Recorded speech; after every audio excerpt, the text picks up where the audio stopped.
Hey guys, so today we have a US version of the Willy Wonka experience in Glasgow that we had over here, and I talked about that a while back. I don't know when that was, it feels like months ago at this point, but Detroit just had their own version of that, but for Bridgerton. So there is a company that put on this Bridgerton Ball event, and it was actually way more expensive than the Glasgow one, and it was just as bad. So I wanted to go over that. So we have this. It was a $1,000 per person event. Bridgerton superfans furious after up to $1,000 a head themed event fails in spectacular fashion. I hate when you open articles and it's just like ad after ad after ad. So the Bridgerton superfans were left furious after spending at least $150, it's at least $150 up to $1,000 to attend a supposedly glam event based on Netflix's hit show, which turned into a Fire Festival-like flop, or a Willy Wonka experience from Glasgow. So the Detroit Bridgerton themed ball on September 22nd was billed as a chance for fans to step into the enchanting world of the Regency era for an evening of sophistication, grace, and historical charm. Now, when I hear of a Bridgerton ball event that is at least $150 to $1,000, I'm expecting it to look like Bridgerton, like a ball, like everyone's going to be dancing and there's going to be a live band playing music from the time, you know what I mean, like something like this, right? Like a ball, you know, something like this. So everyone's just going to have a little dancey dance. That's what I'm thinking. So the tickets were a minimum $150, but some spent up to $1,000 for a Duke and Duchess option, which was supposed to come with dinner, orchestra music, a professional dance card, professional photos, valet, according to AV Club. So others spent hundreds of dollars more on ball gowns, flights to Detroit for this supposedly glamorous event, hotels, and Airbnbs. I mean, people really allegedly committed to the bit. But when they arrived at 3-story Harmony Club for a night of ballroom dancing and being treated like royalty, they were greeted with cheap decor, one lonely violinist. I feel so bad for like the staff at these events, and there's always just like one person sadly playing the violin, and it's just such a shame. I wonder what because with the Willy Wonka experience, a lot of the staff didn't realize it was going to be such a mess until they got there, and so I just wonder if it was the same here and they got there and they were like, oh god, like I'm gonna end up on TikTok now. And a scantily dressed pole dancing stripper who said she was hired just 3 hours before the event. I mean, oh, I wonder why, because they did say it was gonna be dancing, you know, it was a ball, so it should have been dancing and a band, like I said, and there was one person playing the violin and one pole dancer, which, like, pole dancing is great entertainment. I don't know if it is Regency themed and like off the era, and if it is a ball event, you know, like I just don't think the two go hand in hand. There was school cafeteria style food, which was served on disposable plates with plastic cutlery, and the cups had to be reused because the organizer had not ordered enough. There is nothing glamorous about plastic. The wait staff were also just people wearing jerseys and jeans. I mean, they couldn't even like get them into costumes so that it feels at least like it fits a theme. The ball, which wound up being so boring that photos and videos posted online showed women sitting on the floor in ball gowns scrolling through their phones, has now been compared to other failed ventures such as the notorious Willy Wonka Festival in Glasgow, which ended in disaster, and the infamous Fire Festival disaster in the Bahamas. I mean, the Fire Festival is like its own thing. I think nothing will quite top that or even reach it.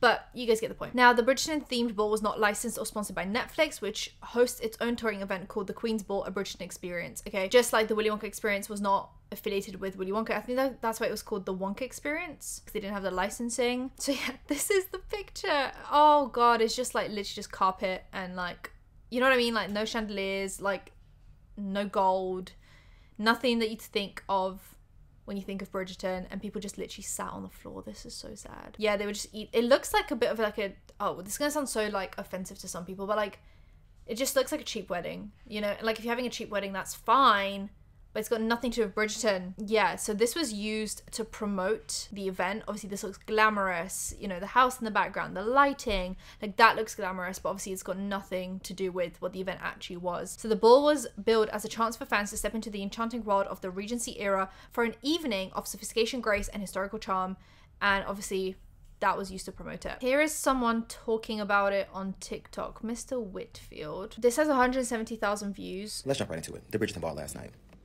Wouldn't even call it a ball, wouldn't even call it an event, wouldn't even call it an experience. It was terrible. It was terrible. First and foremost, let's talk about pricing. First and foremost, $150 bare minimum per person. And it's a spectrum. People pay more than $150 for their VIP tickets, for their experiences, for their carriage rides, for their photo ops, but at bare minimum, $150 per person. So when we walk in, the least that y'all could do is check a ticket to make sure that everyone paid. For people who did pay, we would like to know that it's an experience that we paid for. I could not pay and walked right in. That's number one. Number two, pre-event, you all postponed the event for September 22nd. The original date for the event was August 25th. Y'all let us know about the postponement August 22nd, but in the same day sent us an email that said, can't wait to see you all, upcoming event details, August 25th, begin time at 6 p.m. So we were kind of confused to receive that email and then a postponement the same day. Not to mention that y'all let us know that the event was postponed 2 to 3 days before the actual event. And then we gave you the benefit of the doubt of saying that this is not your fault. Maybe, you said it was the venue, the fire marshal, whatnot, but you also said that they notified you on Tuesday. You all sent us that email on Thursday. You knew we weren't going to be there on Tuesday. We should have known at least Wednesday morning. Wednesday morning, we should have known. There were people that came to the event August 25th to find out that it was canceled or postponed and didn't even know. People who flew in, paid for hotels, Airbnbs, people who paid for outfits, clothing, everything. I mean, yeah, if you've flown in and you stayed at a hotel or an Airbnb and then they tell you that it's cancelled about 2 days before and then you have to rebook all the flights again for September or just cancel and just lose all of that money and not get to experience anything, it's a bit shady. A lot shady. Dropped the ball there, and that was before the event started. But let's jump into the event. $150 for bare minimum for everyone, and a spectrum of all the way to $1,000 per package. That's number one. Where did that money go? I'm all about, making a profit, but I'm also about experience, and y'all did not provide an experience for not one single person there. Not one single person there had the experience that they deserve, what a Bridgerton Ball was supposed to give. Experiences. First of all, the picture with the queen. I don't even want to get into the queen right now. She's a cool girl, cool lady, but she didn't give it for me. The first thing she said was, what up, though? Like, I get it, we Detroit, but theme. Let's stick on theme. She's like, y'all all look good, yada, yada. Theme, babes. Where's Queen Charlotte? Who are you? That's number one. Number two, the live music. Live entertainment in general. They had one violinist, and I give her props. She held it down by herself on the second floor. Not even the main floor. They didn't even put the violinist that was most on theme with the music in the main ballroom. They put her on the second floor. So the music for the ball wasn't even in the ballroom. What are we dancing to? Vibes? Like, what's going on? Where people were just roaming and sitting on the floor on their phones because they were bored. No chairs, mind you. $150 bare minimum and no chairs. Chairs was reserved for VIP. VIP. In which at the beginning they weren't even checking tickets. Second entertainer. That's in the main ballroom. A pole dancer, a stripper at that, a pole dancer stripper. Now, mind you, she did her thing, she got her bag, not mad at her, she was booked and busy. But as an event coordinator, doing this high-scale, classy event known as Bridgerton, where was your research? I never seen a pole in the show. I never seen a pole in the show and a woman with a thong on it. I did not. I'm confused. So, at that point, everyone, they're trying to enjoy their night. People try to enjoy their night so badly, and I felt bad because as an event program, as a coordinator myself, an event planner myself, I know what an experience is supposed to give, and it just didn't give that. And I know how much things cost, and they didn't. The decor alone was less than $500. $500 is about, what, 4 people? 4 people for a sold-out event? You can spend more than the amount that you got from 4 people at bare minimum? Come on now. It gave, I'm going to get my homegirl to do this, I'm going to get my homeboy to do this, I'm going to get my family to do this, and I'm going to pocket the rest of the money. That's what it gave.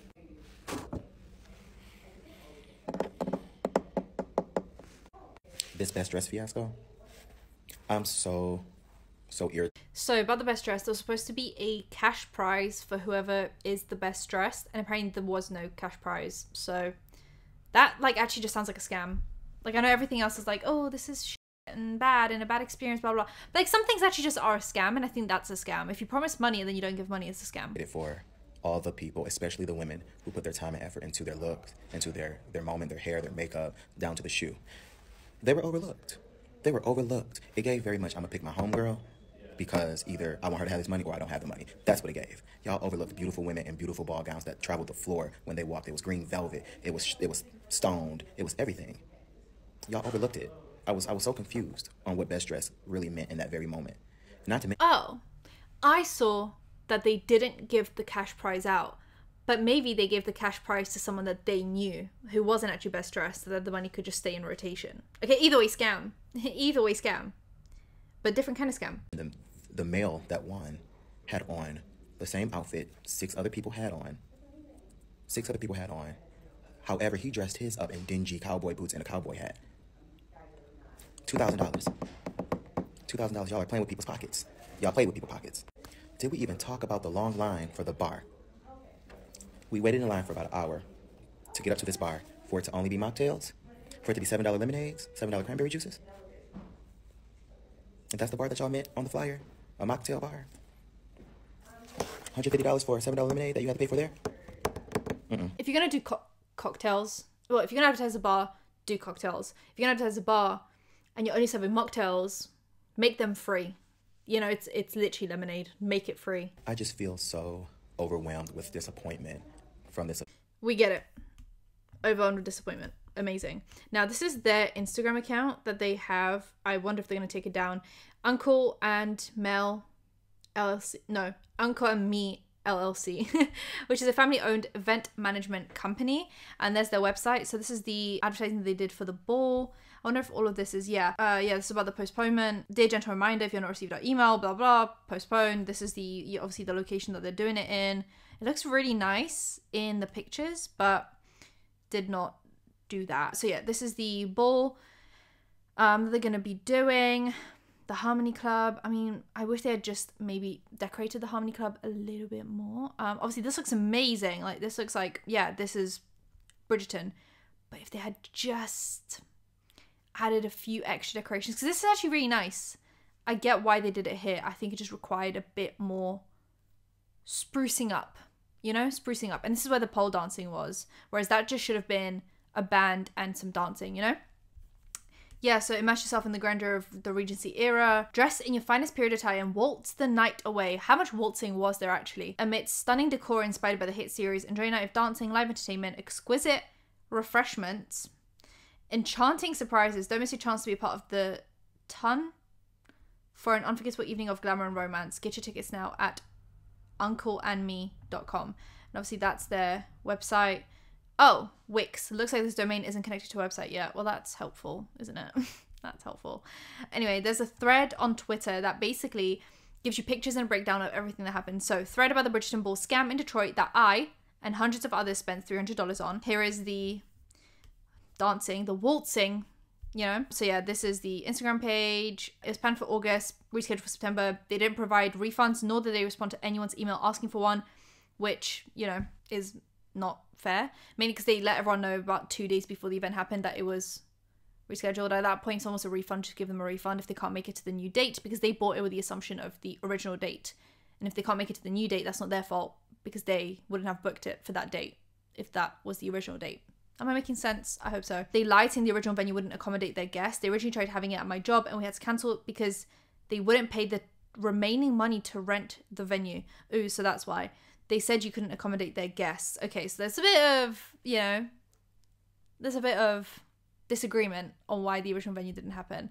These are the pics from Channel 7 news story about it. People waited outside in the rain to get into the overcrowded first floor. So obviously everyone's dressed for the event and they're all lining up outside in the rain because they didn't figure out how to fit everyone into the venue. I guess that's why they wanted the original venue, but maybe they couldn't afford it or something, or they didn't want to spend that much money. And so they got the smaller venue and then couldn't fit everyone in. There was nothing to do. People were bored and just sat on their phones. We saw that. The live music advertised was this poor lone violin player. Oh, I feel so bad because I bet she's like an actual good. You know what I mean? Like, I just feel so bad. Backdrops in the core on Party City / Dollar General level. They didn't even pay the photographer, and the pictures were a hassle to get if you didn't have airdrop. Oh my god, not like the airdropping of pictures. Oh, not the creases. Could have at least ironed that out. That looks like, like a Disney themed top that you put on a table for a kid's birthday party and then it's just never ironed out because it's like that weird plastic. Yeah, that's what it's. Ooh, okay. All right. That's fun. Food apparently ran out after an hour and some was raw. No one was there to pick up plates. You had to deal with strangers' leftovers yourself. Yeah, it's literally just, oh my god, not the football jersey. I mean, I don't blame this woman. Shout out to this woman for serving food. Love that. But at least they could have provided, obviously she wasn't going to get the costume herself, right? Like, so they could have provided themed costumes for the staff to wear, because obviously she's just wearing a modern sports jersey at a Regency era themed event and just serving like salad essentially. Oh my god.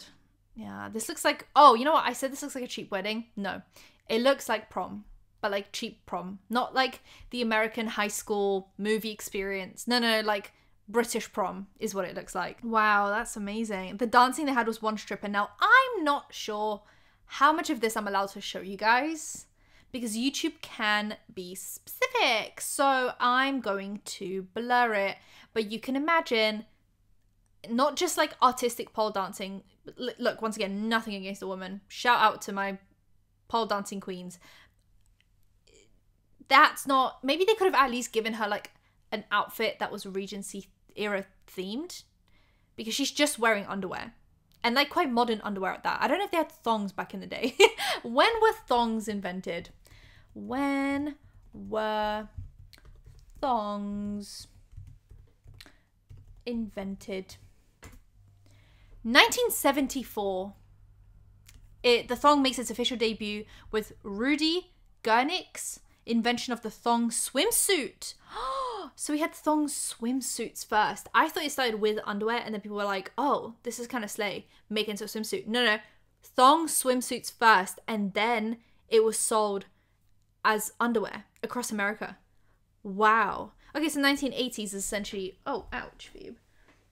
Heavy head. Okay, and then Regency era time period, I guess. When was that? 1811 to 1820. So there was about 150-year difference between the invention of the thong and the Regency era.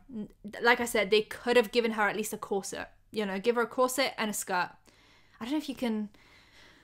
See, this is why they didn't do pole dancing back in the day. With the corset and with the stiff dress, you just can't do the moves. That's what I think. Besides the lackluster event itself, they promised a cash prize to the best dressed. Didn't happen. And they'd choose a diamond of the season like they do in the show.